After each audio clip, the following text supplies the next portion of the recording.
제도 묵념 시간을 갖겠습니다. 다 같이 묵념 시작!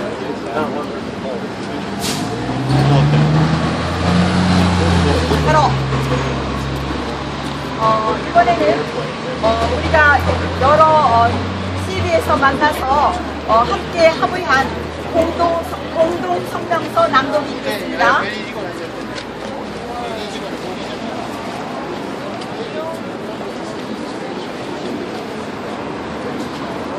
5.18 34주년 맞이 세월호 대참사에 대하는 미주 공동성명서 망원에서 세월까지 1980년 5월 18일은 신군부의 권력 찬탈을 위한 광주의 대학살 비극이 시작된 날이었다.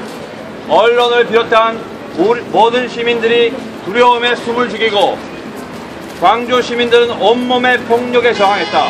그 비극은 아프고 쓰린 것이었지만 광주 영령들의 희생이 있었기에 우리는 어디나마 민주주의를 회복할 수 있었다. 해외에 살고 있는 우리 동포들은 조국의 민주화 정착에 기뻐하며 암울한 군사 독재 정권 시절 도망치듯 떠나게 만들었던 부끄러운 조국이 아니라 민주화와 산업화를 동시에 이룬 자랑스러운 모습으로 변한 조국을 멀리서 바라보며 성원을 보냈었다. 그러나 우리 반성하는 것은 민주화라는 달콤한 추위에 과거 회기 세력들이 기획을 미처 깨닫지 못했다는 사실이다. 그들은 민주정부 10년의 역사를 부정하며 김대중 노무현 두 지도자를 죽음에 이르게 했다. 자신감을 얻은 그들은 4대강, 밀양, 강정에서 자연을 향한 폭력을 행사했고 천안함 사건에서 보듯이 진실을 위한 합리적 의심은 종북몰이는 라는 폭력으로 매도되었다. 지난 대선에서 댓글 공작, 국정원을 비롯한 국가기관의 선거 불법 개입이라는 국가폭력을 뻔뻔하게 저질렀다.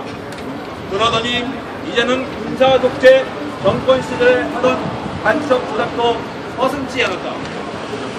그렇게도 우리는 과거 회기 세력의 폭력을 1980년 5월 그때처럼 외면했다. 심겠고 고단한 삶을 핑계로 관심을 갖지 않았다. 몇몇 사람들의 고국의 정의를 위한 시위는 정체불명의 사람들에 의해 폭력으로 방해받았다. 모든 사람이 자기 삶의 안락함에 취해 애써 진실을 외면하던 순간 세월호의 침몰이라는 또 하나의 폭력과 마주하게 되었다. 이것은 관에 의한 저질러진 관제이며 눈앞에 죽어가는 사람들을 방치한 살해 행위다. 그들이 행한 어떤 폭력에서도 최고 권력자의 심기만 건드리지 않으면 처벌은커녕 보상을 받는 수구 세력의 통치 시스템이 이런 비극을 만들어내었다. 우리가 이 엄청난 폭력에 침묵한다면 1980년 5월 광주의 영령들의 죽음을 헛되게 하는 것이며 진도 앞바다에서 살해된 아이들의 희생을 값없이 만드는 것이다. 이에 우리는 다음과 같은 것을 강력하게 요구한다. 이것은 어떤 당파에 기초한 정치적 공세도 아니며 누구보다도 또 무엇보다도 조국을 사랑하기에 드리는 고언이다. 대한민국호의 침몰을 막기 위한 최소한의 충고다. 5월 영령들이여 미안합니다. 그대들이 만들려고 했던 나라를 아직 만들지 못했습니다. 더 이상 두려워 않고 그 나라를 위한 행동에 나서겠습니다. 세월호의 희생 영혼들이여 미안합니다. 그대들이 살아가야 했을 나라의 비전을 제시하지 못했습니다. 이제 우리가 그 나라를 만들어 그대들의 죽음을 헛되지 않게 하겠습니다. 우리 요구 첫째, 박근혜는 퇴진해라. 세월호 비극은 대선 불법 당선의 주모자들에 대한 솜방망이 처벌과 같은 데서 비롯된 정치적 사건이다. 위기시 사고를 수습하는 것이 아니라 사건이 대통령에게 어떤 영향을 미칠 것인가 궁리하다가 생긴 비극이기에 당신의 퇴진 말고는 해결 방법이 없다. 둘째, 국회는 국정조사를 실시하여 사과 원인을 철저하게 규명하라.